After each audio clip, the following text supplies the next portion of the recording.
It keeps doing that. I don't know why. Regardless, though, hey, look, Horns Down Podcast host Chris with a K, Kchris Griffin. You got Sooners 360, Mr. Sooners 360 himself, Chris Mason. We are here to talk about two things. Couple of it's coaching, right? Yeah. Exit and one entry, right? So first and foremost, want to give a shout out to our sponsor of this podcast, Kaizen Performance. Go and check them out. They're in Norman. They're in that area. So definitely go check out what G Fit and all those guys have going. That's Kaizen Fitness Performance. So definitely check them out. Thank you for sponsoring this podcast. But Chris Mason, Emergency Pod. Guys, we're here for a good time, not a long time.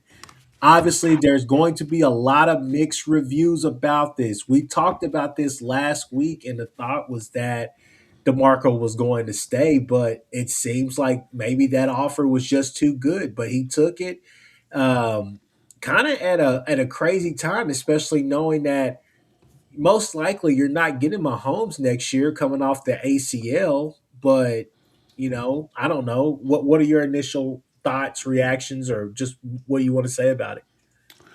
Well, obviously, I think it's a little bit of a surprise. I think we kind of thought after Valai left that we were done sort of with the coaching upheaval on the staff.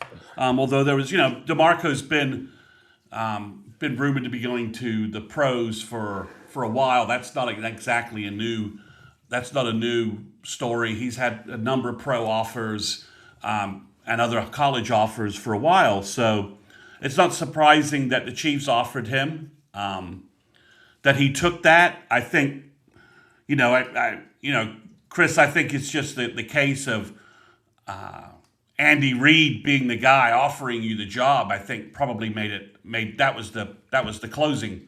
That's the closing comment, right? I mean, it's like Valai went to the Buffalo Bills, a program that an NFL franchise that's got Josh Allen and is you know has been trying to get to the Super Bowl for the last couple of years. So I think Valai, it's not like he went to a franchise that's a bottom dweller.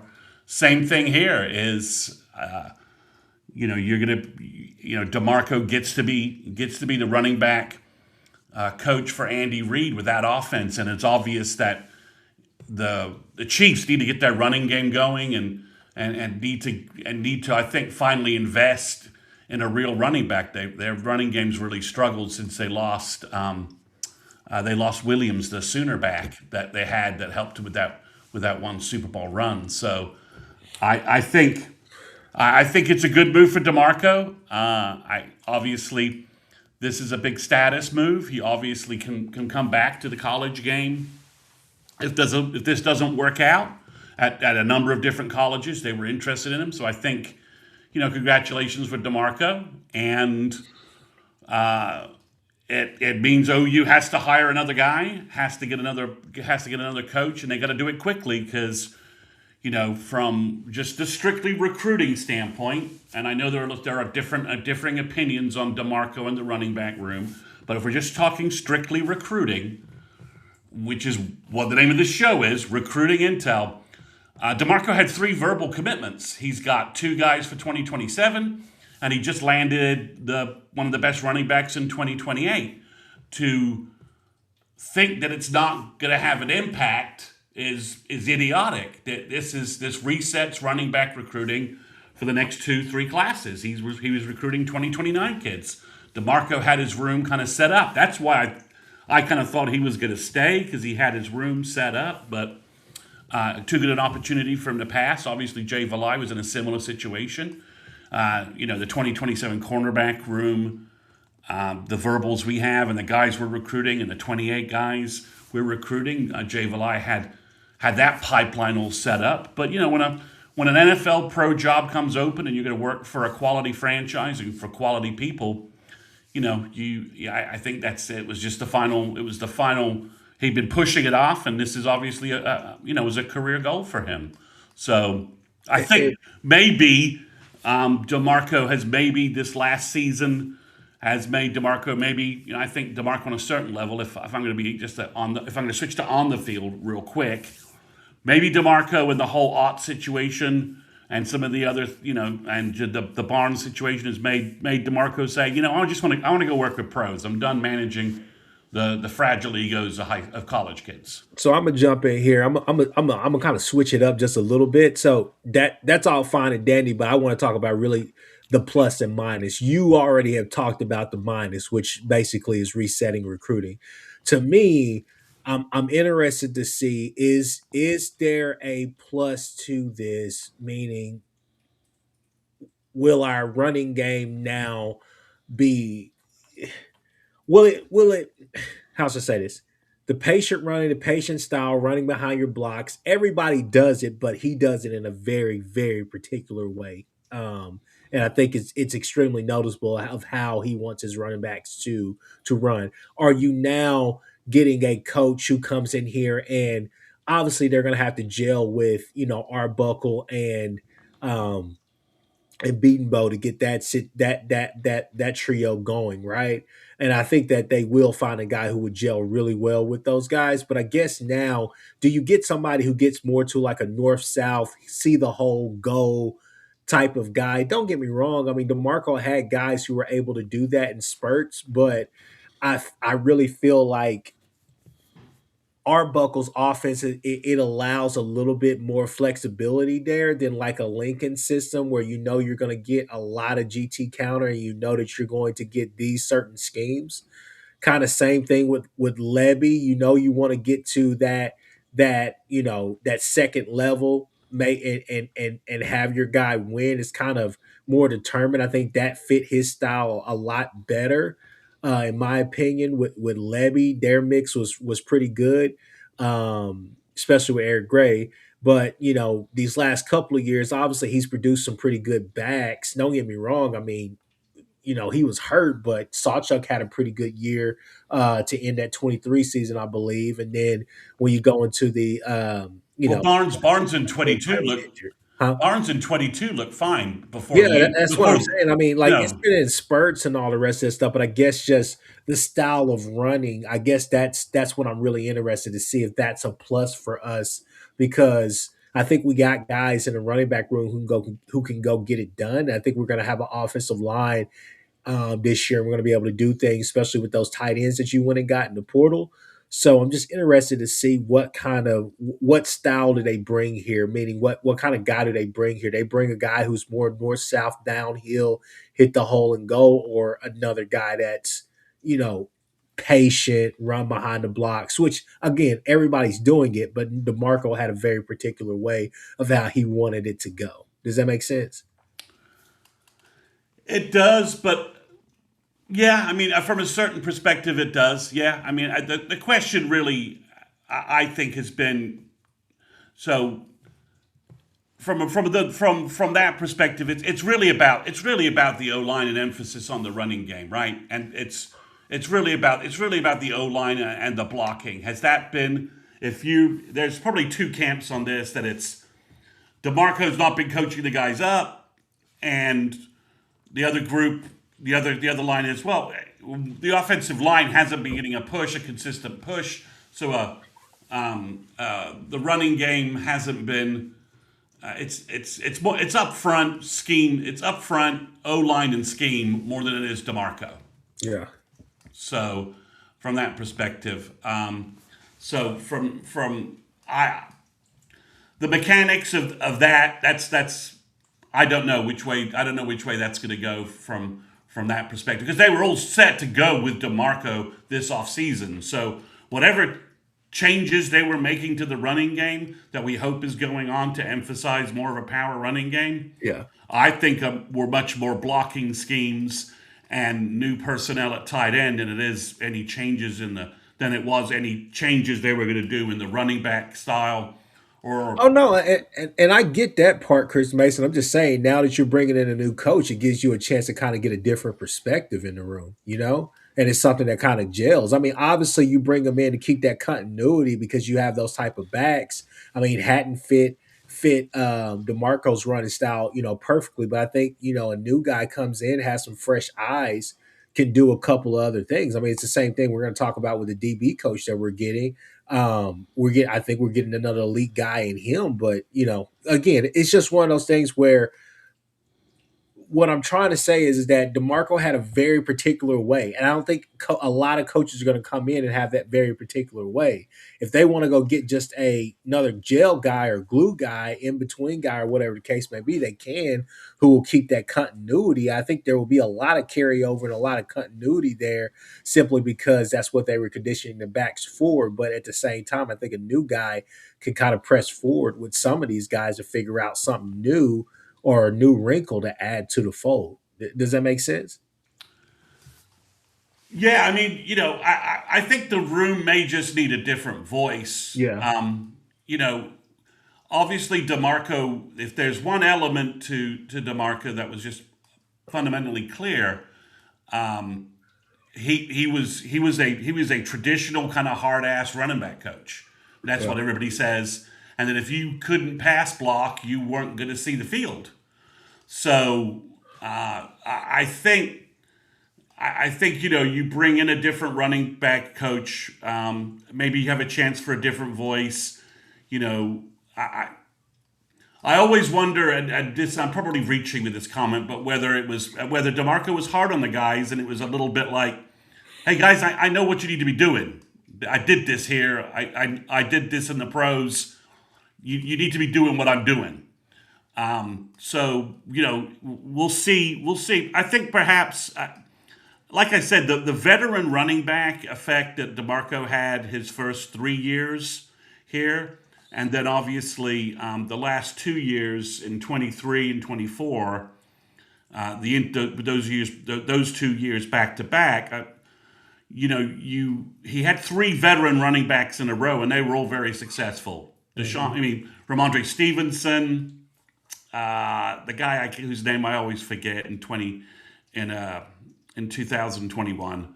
Well, you had Kennedy Brooks, right? Kennedy Brooks, had a Trey great Sermon, year, those and then guys, yeah. and those guys. Well, Trent Kennedy Brooks, Yeah. Kennedy Brooks, and then you had Eric Gray, right? So and then you saw Barnes and Sawchuk in that FSU bowl game look like they were going to be the next guys taking over. Yeah. Then they get beat up in 23. They're both hurt. The running back room is kind of an inconsistent.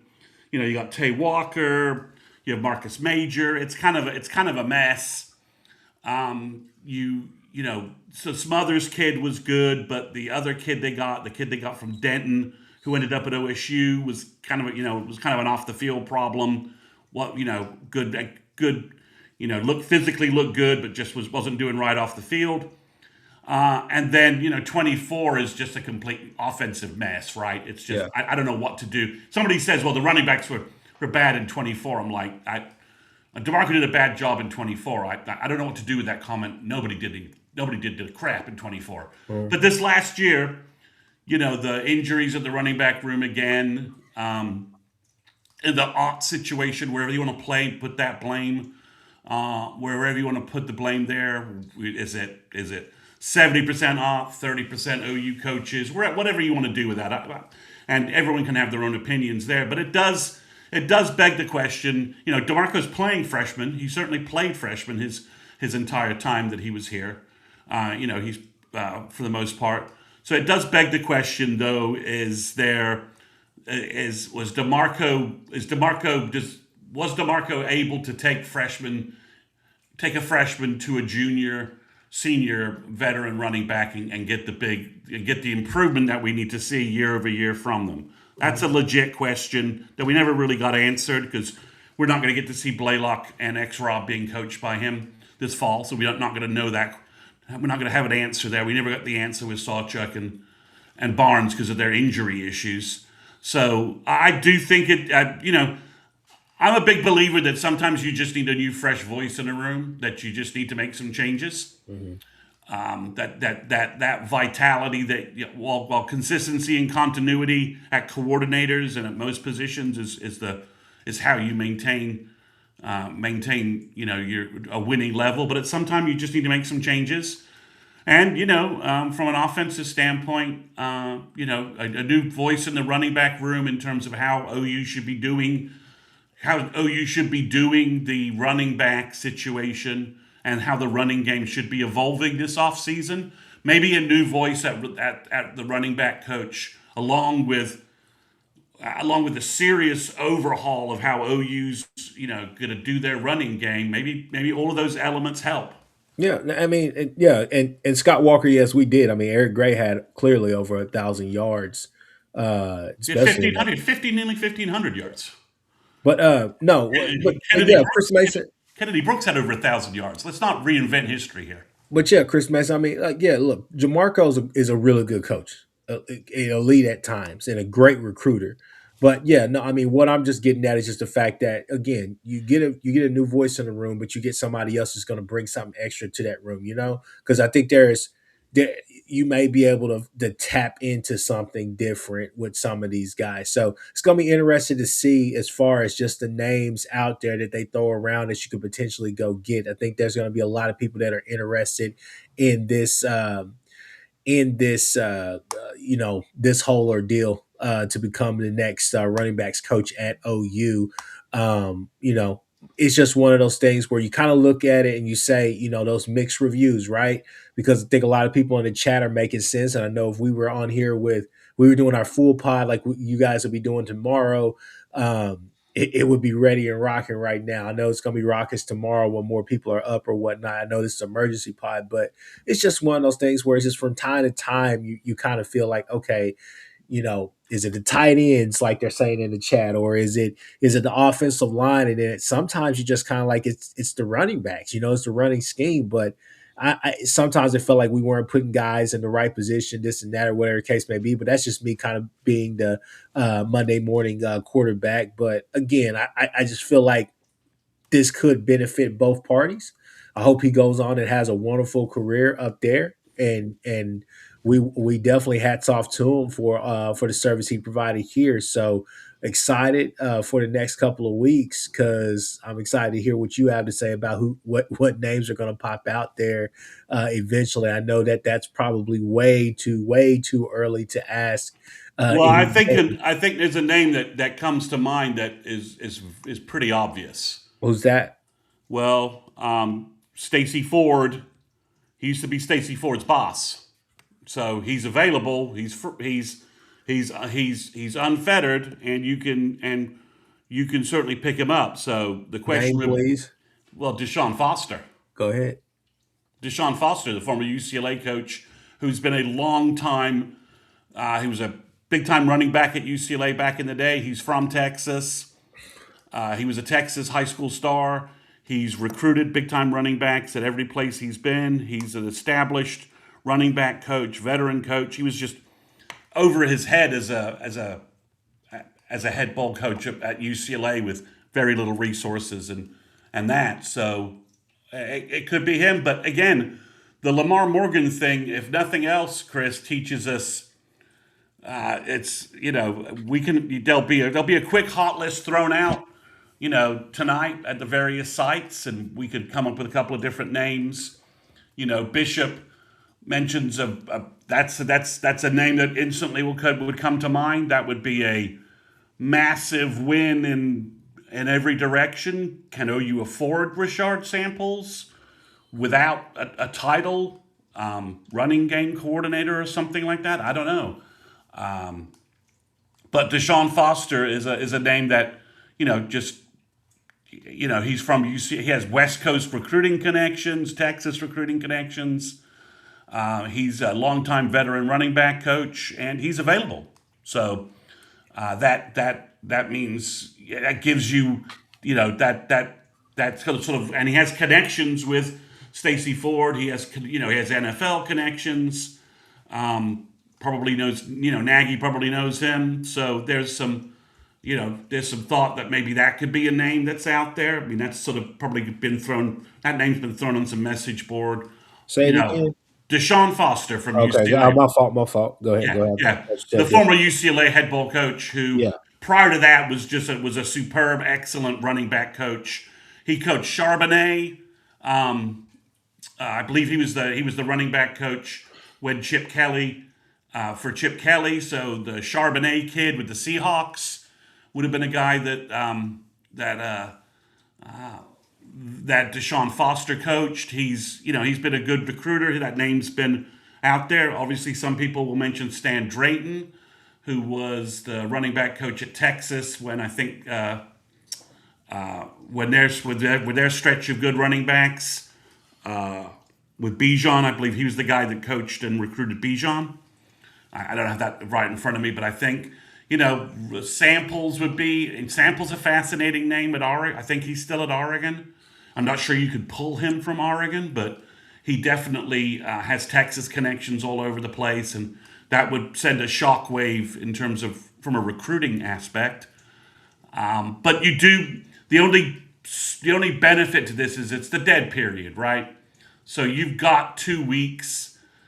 Okay, so do you go after Tashard Choice? Although Texas has had their own running back problems. Do you take Tashard Choice, who was a Sooner, briefly? We all remember that. So there's definitely names you could certainly pull, and I think the running back position at Oklahoma has enough cachet in recruiting, and in terms of if you're like, well, I want to make sure I can get the best running backs in the country. Well, DeMarco for 26 with Hatton and Walker, and then for 27, this Keldrick Ben kid is going to be a big time. Is going to be re-ranked, probably in the top 150, and then he got Micah Rhodes, who's arguably the best running back in the country for 28. So you have time to get somebody hired in place, so that for the March 7th, the big recruiting weekend, you can get the kids on campus to meet the new guy in person, right? Because he can't track. No one can. The nice thing is, no one can be at Micah Rhodes' high school tomorrow recruiting him. No. They can call him. Other schools can call him and they can text him, but no one can be in person to build a relationship with him while OU is scrambling. Scrambling is not the right word. Well, OU is reshuffling the deck of who they have on their resume list. DeMarco's, has flirted is the wrong word, but he's been mentioned before about leaving. So if I was Brent, I probably in a file somewhere had a top 5 list of running back coaches just in case this thing got a little more active. So because it did start, the rumors started in late January, early February. So if I was Brent, I probably would hopefully have a list of 5 guys, at least 5 resumes that I'm calling a guys to see where they are, reaching out to agents and that situation. But yeah, I mean the Lamar Morgan thing tells us it could be a name that I've not mentioned, and it quite possibly could be a name I've not mentioned. Well, let's segue to that to end on a high note. I mean, when you kind of go and do your research, man, it's a big time hire is what it seems like, Chris Mason. It's a very strong resume. He did a good job at Michigan the last 2 years. He's recruiting at a top level at Michigan. A lot of the DBs, OU, a lot of the DBs that OU recruited, he's talked to. A lot of the California guys. Hold on once. I'm sorry, Chris Mason. Say, can't hear you, Chris. Can you guys hear us now? Everybody, put a W in the chat if you guys can hear us. Can't hear. Maybe a couple of people said they couldn't hear us. Black screen. I don't know. I'm not getting any errors on my side. No, neither am I. Yeah. Okay. All right. All right. Keep going, Chris Mason. Sorry. So yeah, you're right. It's an impressive resume. He's a good. All the reports. He's a good recruiter. That some Michigan folks thought that maybe Whittingham made a mistake not keeping him. I know you certainly took advantage of that. He's well regarded. He's like Valai. Some NFL jobs have been sent his way. He's been up for NFL jobs, so it seems like a very 1-for-1 kind of swap out with Valai in terms of what's going on. So I think it's a good hire. It's showing Brent is taking hiring seriously, and certainly going through resumes and getting feedback from a wide range of respected folks. Okay, I mean that's just the way it is. I mean, if I know some of you Obviously, I mentioned TJ Rushing as a name that I thought, well, maybe that makes sense.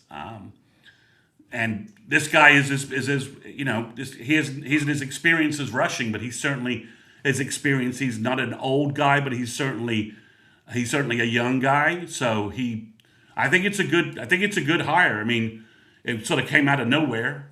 The name wasn't floated around by anybody, but that's just sort of the way. It just shows that Brent is there's there's clearly some rigor and process Brent is going through Mm. in hiring that he didn't do for the Luttrell hire, right? That okay, I screwed. That was a mistake. I'm not making that mistake again. I'm going to use the resources I have available, including the front office that has a vast connection, a vast network of connections in the NFL and in the college game. And I'm going to use all of those connections to do real interviewing and make sure that I'm not just default promoting somebody. Now, in hindsight, I agree with you. I lean with you, but I will say again, I mean, it still was a characteristic hire of what he's been doing. He's bringing guys to have, you know, OCDC level experience, head coach experience at the very least, and bringing them in at his position coaches, which has been a huge plus for him. Defensively, you trust him on that side of what's going on. I would be more interested because I'd ask you the question again. We talked about it with the DBs. Will Nagy have more of an influence in this offensive hire? Obviously, defense, I don't think that was necessarily the case. And I still think that BV is going to call the shot as far as who's his guy, No, no, I running think back wise. But because I'm just wondering, maybe you go to the NFL ranks and go get a guy, right? Or do you just, I think it's a lot of really good college coaches out there that make a lot of sense for what we're trying to do. I think Arbuckle this year, again, we talk about those keys to those offense. I think he has all the keys. If you had a row of 5 storage units, right, and you had 6 keys, and you said, hey, 5 of these 6 keys work with these, and then you're like, there's that one key that there's 2 keys on there that actually don't work, right? Nobody's telling you that. Well, now you have all 5 keys, and I think you can unlock this offense like he really wants to and get it rocking. But I think there were just some things that really just, kept him from doing a lot of the stuff that he wanted to do. You saw them at times try to get to that. But again, I think the running game, maybe a new voice in there, fresher voice, or whatever the case may be, that could be the catalyst to something special this year, especially for them. So, again, I'll be eager to see what names they have for that. But again, Lamar Morgan, in my opinion, I thought that was a great hire. Um, Obviously, I believe that he did. He coached Will Johnson, didn't he? he did. I Yeah, mean, obviously Will Johnson was a 5 star, so 5 star, all the rest of that stuff. But no, still, he coached him. I mean, he had a well, good. yeah. But he Yeah, coached them, and so that's what I was really excited about because like I told my uncle, I said, I read something on Reddit about him from Michigan fans, and they weren't too really thrilled as far as his exit or whatever the case may be. If you want to go find that, just go find it. There's no need to talk about all that crap. But regardless, though, it's kind of the same thing with Valai, right? People are going to talk down as you go out or whatnot, but we're more than happy to have this guy. But guys, you get a Lamar Morgan, and I text you, I was texting my uncle. My uncle, he said, "Hey man, that's a big time hire." You text me back, you said strong resume. Started looking into it and thought about it. I said, damn. I said, you got to be really excited about it because he was part of that whole tree that coached Will Johnson. Will Johnson, we all know, went like second round or whatever the case may be, but is playing like he's an elite cornerback well, he and already, he right? and he was. I mean, Yeah. yeah, I think this is. And again, Michigan was recruiting top DBs, and But OU was recruiting. So he covers the coaching part of his resume is very strong. but to finish my point though, that's what I'm saying. My point to finish out what I'm saying is that I'm excited for Guillory, Eli Bowen, because that's what I wanted. I want a guy that is a great recruiter, but somebody's going to come in here with these guys that we have as All-American potential guys, first round guys, day two picks, guys like that. If they test well, the development. That's what I want. I want them to keep developing because we still have a lot more time with some of these guys. And I think for a lot of us, that especially with that DB room, we are in for some serious battles. I think you obviously know you're going to have Guillory up there. You're going to have Bowen. You're going to have Jacoby Johnson. Now it comes down to, is Newcomb healthy enough? Is he going to be, a big factor? The Johnson kid that you and my uncle talk about all the time, Tristan Haynes. It's a lot of guys, man. It's gonna be a battle during these camps. So I'm excited for it, but I'm glad that we got a coach like Lamar Morgan to oversee that and increase that development, right? So yeah. You've hired somebody who has a very Valai-like resume. But he's probably been a little better at his last place before heading to Norman than Valai was, in terms of his respect from the place. Like, Bama people were like, take Valai, we don't want him. Obviously that's not the feedback we're getting from Morgan and Michigan. So, but when you talk about the patterns, I think that our fan base was a little concerned about. Oh, he's going to go hire an OU guy, or he's going to hire a Clemson guy. This is basically the third hire in a row that really doesn't fit any of those patterns at all. They're not the same. You are picking up on. I do think you have picked up on one element other than Witten, is that both Nate Dreiling and this guy have defensive coordinator experience. Mm-hmm. That you have another elite. You have another person who has full game planning experience to add his voice to the room in terms of how OU should be doing things. And I think that's big, right? That you have basically three defensive coordinator level brains on the defensive side of the ball to help Brent, come up with it. Not that Brent needs, there's always someone smarter. You always want to have, everybody in the room providing strategy and providing, tactics on what we should be doing, or pointing out tendencies we have. Hey, Brent, we're doing this a lot in coverage. I think we should be doing this. I think both Brandon Hall and now Morgan give you that. But also there's certain positions though where you just, and this is a silly comment, but so just bear in mind what I'm saying. But cornerback's one of those positions where you've got to have the guys, right? You can't, at safety, linebacker, you gotta have the leadership, the instincts, the guy who knows what's going on. But to a certain level, though, at cornerback, you've just got to have the athletes, and this guy can recruit those guys so that you can have those players. Like his first conversation with Gabriel Osborne needs to be, I see in you what I saw in Will Johnson. And I coached Will Johnson. He's now in the NFL. I see in him that sort of potential. So I think it's very. I think that the fact that he went outside that he basically went off the hot board. He hired someone no one was really looking at. Tells you that Brent's just applying a little more process and a little more rigor to what he's doing. Yeah. He's looking at resumes. He's listening to respected voices, and then he's interviewing somebody, and then he finds somebody he really likes. So I think that speaks well to, as OU gets more and more successful, Brent's gonna have to hire more and more, position coaches, right? And we need him to hit on that to keep the momentum going that we have. So I think the Morgan hire speaks without the on the field results. It's a very encouraging sign about because OU obviously paid this guy a good salary. It's a very encouraging sign about what OU is willing to do to make sure that their coaching staff is as that when they fill gaps, they're going through a process to get the best person possible. So just flipping back real quick because I know I see people in there. I know Topher was talking about that. Shout out to Topher B. Shout out to Jay from Unfair Sports who's in here. Shout out to him.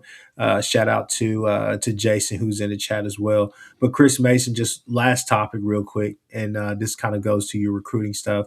And I am not sure if you've done it yet or if you're going to do it right after this pod. But shout out to Chris Mason because Wednesday nights are usually when Chris Mason mumps out his recruiting pod. But I think with the Micah kid, uh, I, I think some of the people are in the chat are like, I hope he gives us a chance to at least hire a coach and then he can make a decision off of that if he wants to stick with his commitment, right?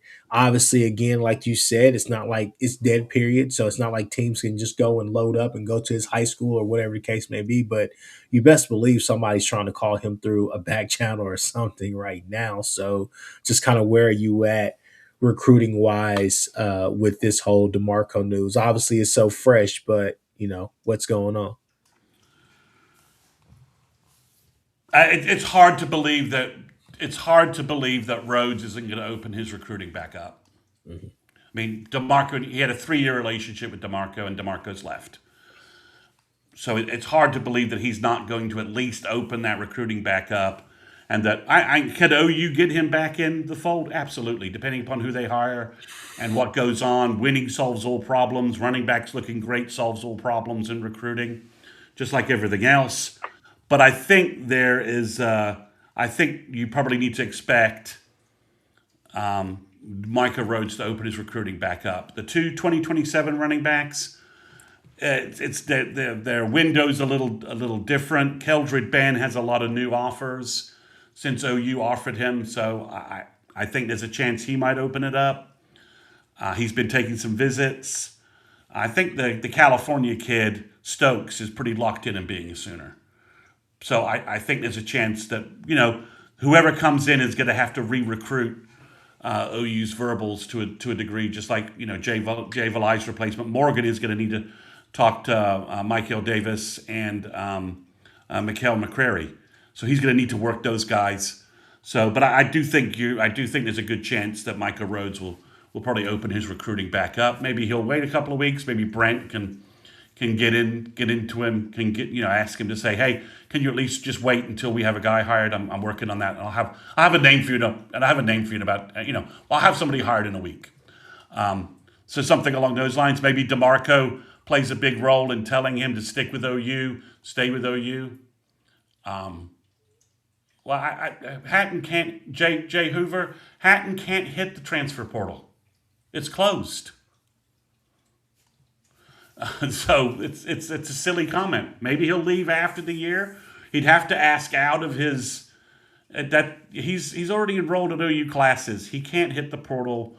That window is closed to him. He can transfer and sit out a year, but why would you do that? So NCAA, he's gonna sue. That seems to be the thing right now. Well, I mean, but he's in Norman. He's just got settled in. I'm sure DeMarco will probably tell him that this is, I think DeMarco will try and do what Jay Valai did and call the kids on his way out the door and sell them on OU. I mean, he's a big OU guy. DeMarco's been very loyal to the program. Wanted to be the OU running back coach.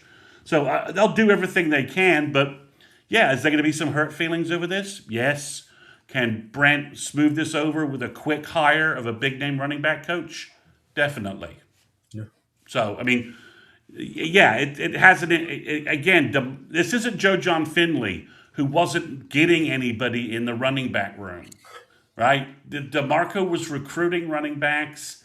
He had 3 verbals. He just got Hatton and Walker. This isn't Sooner Cowboys. You're always looking for the negative spin on everything. He can't hit the portal until after the season. So okay, and how is he hitting the portal? He can't. The portal's closed, guys. It doesn't work that way. So, could he leave OU? Sure. could Hatton also have a massive freshman year and decide he's staying? Yes. So some of those things need to just. How is he in the portal? Unfair? How is he in it? He wasn't in the portal. He'd have to be. That's not the way. That's I not the thought way. it was a head coach that had to be, that had to No, no, leave. no. You don't get to jump in the portal because a position coach leaves. What?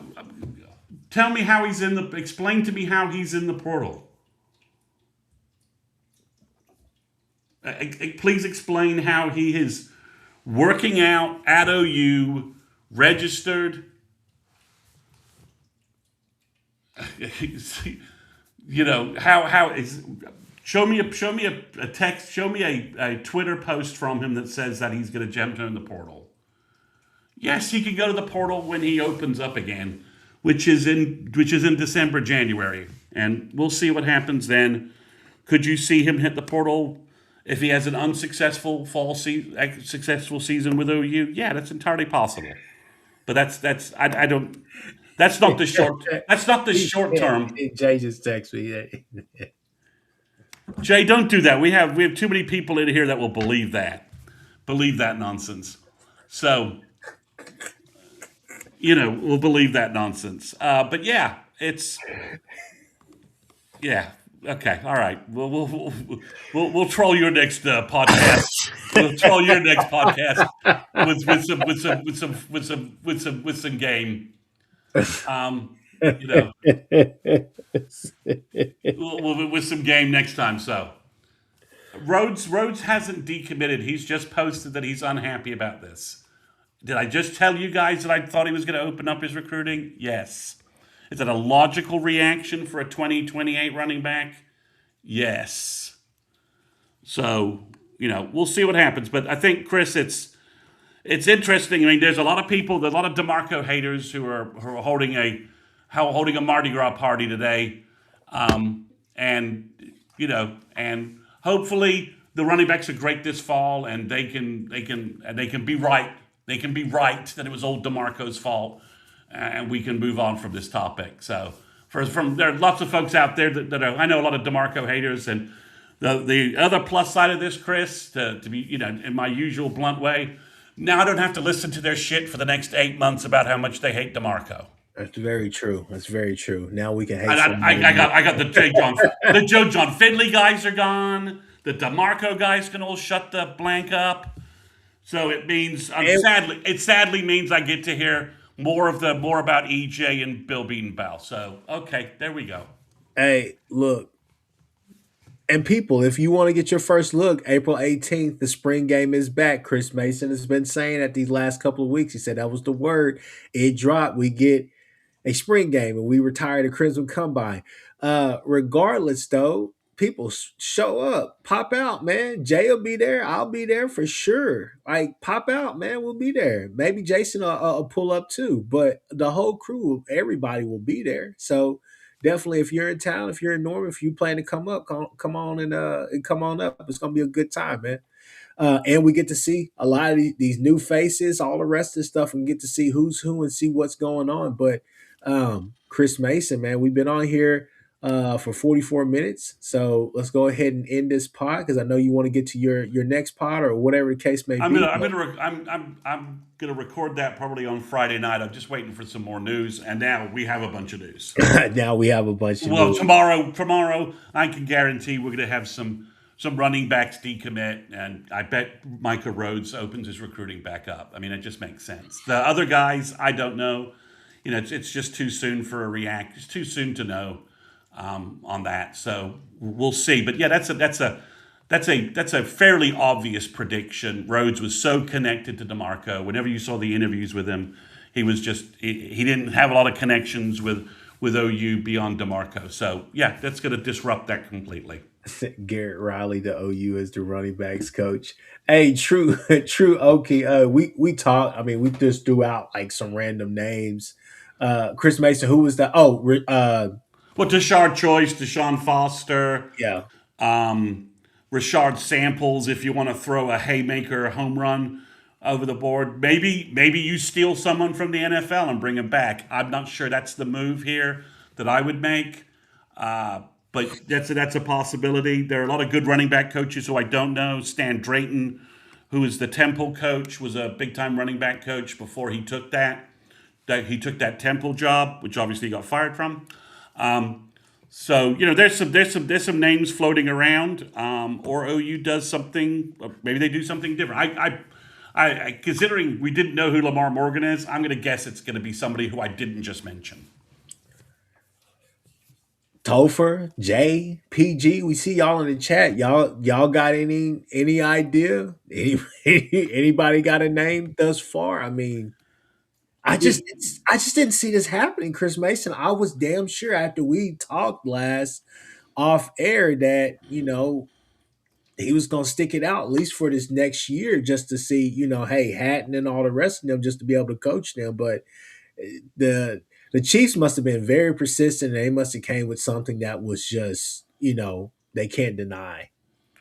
I mean, the one thing that makes me wonder: are the Chiefs about to put their draft chips all in for Jeremiah Love? Again, it's just a weird time. It's a weird time to go to the Chiefs, especially with, again, Mahomes is out, but I guess you just kind of, hey, I'm here. Andy Reid is not going anywhere unless he wants to. PG is saying James Montgomery. Yeah, you have to tell me who that is. Mark I'm gonna butcher that last name. Let's just call him Marky Mark. So we got Marky Mark, Deshaun Foster, and Lee Yeah, Ball. you're gonna have to tell me who Mark at to it. I don't pretend to have the running back room of everybody memorized. That name doesn't mean anything to me. Doesn't mean he's not a great guy. But it's sort of one of those names that's being thrown out there. Utah, Utah football coach. Okay, all right. That doesn't really. Does that not move the needle for you? Not really. Not from a recruiting standpoint. Lee Marks is running back coach at Memphis. Yeah. Again, that name doesn't mean much to me. I mean, not selling any of these guys can't with the OU brand name recruit at a higher level. Like Tommy Robinson is at UTSA. He's a longtime coach. Oh, there's a I connection right there. yeah, I don't. I mean, neither guy they wanted a tight end coach had much of a connection to Arbuckle. There was a little bit. Yeah. Until you worked with Arbuckle, okay. I mean, if you're going to let Arbuckle, you're going to go all in and let Arbuckle do his stuff, then yeah, sure, those names might make sense. But we'll see. We'll see what happens. Again, none of those names are really moving me in terms of running back. In terms of running back, what they do and I'm just talking recruiting. Those names don't really ring any bells to me in terms of recruiting and stuff like that. Names that have been bringing in elite running backs. The Alford guy, I'm with you. The guy that makes a lot of sense, but that's a big money hire. That's a big money hire. If you want to go Alford, and again, we'll see what happens there. I don't have a problem with that because Michigan's running backs last year were at least the one thing that did look good. The Marshall kid and Justice Haynes look good. So yeah, I mean that makes sense, but we'll see. Again, I didn't see Lamar Morgan happening, so I'm fully prepared to be blindsided by a name I'm not really seeing. I mean, none of the two tight end guys they went after, Witten and the Bama guy. The Bama guy had some connection to Arbuckle, but it wasn't he wasn't a Washington State guy. So maybe somebody who goes back with Western Kentucky. But I think you want an elite guy. So with Austin Hill, we did mention Drapings. He's technically available, right? Because he was with Penn State last year, right?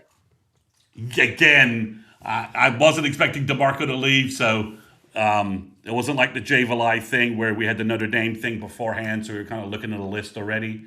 But yeah, you can probably pull some.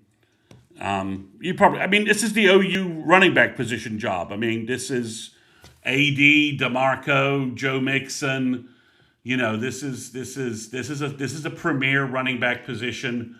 You can recruit the best running backs in the country to OU, and we've been doing that for pretty much the last 20 25 years. So I think there's a good chance that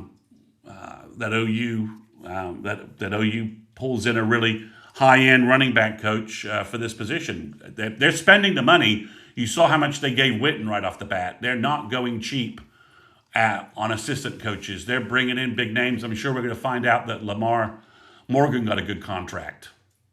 So, okay, thievery. All right. Hey, Benji, come on now. Come on now. Okay. Stop. Okay. All right. That's. I mean, okay. Come on, dog. All right.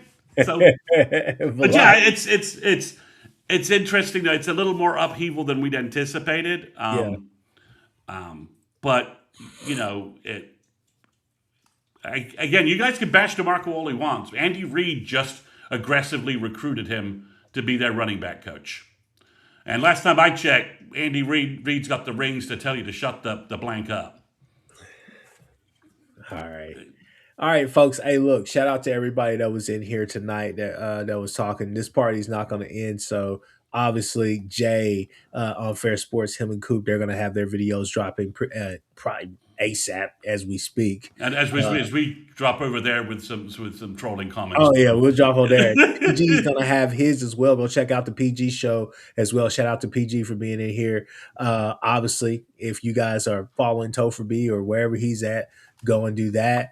Jason, Jason and Chris Mason will be back tomorrow night with their show to talk about all of this kind of at a full scale. So definitely you're going to get your Sooner content just from about all the main channels, all the best channels in my opinion. So definitely be on the lookout for that. But just 1 second. Go ahead. As I expected, Parker Thune just posted something on Twitter that Stokes is staying locked in with OU. And I already told you that. So Yeah. that based upon all the information that I had, that made sense. But Keldred Ben has a lot of big time offers, so I think he probably will open his recruiting back up. So the new guy's going to have a lot of work to do. All right. Well, with that being said, the emergency podcast has ended, y'all.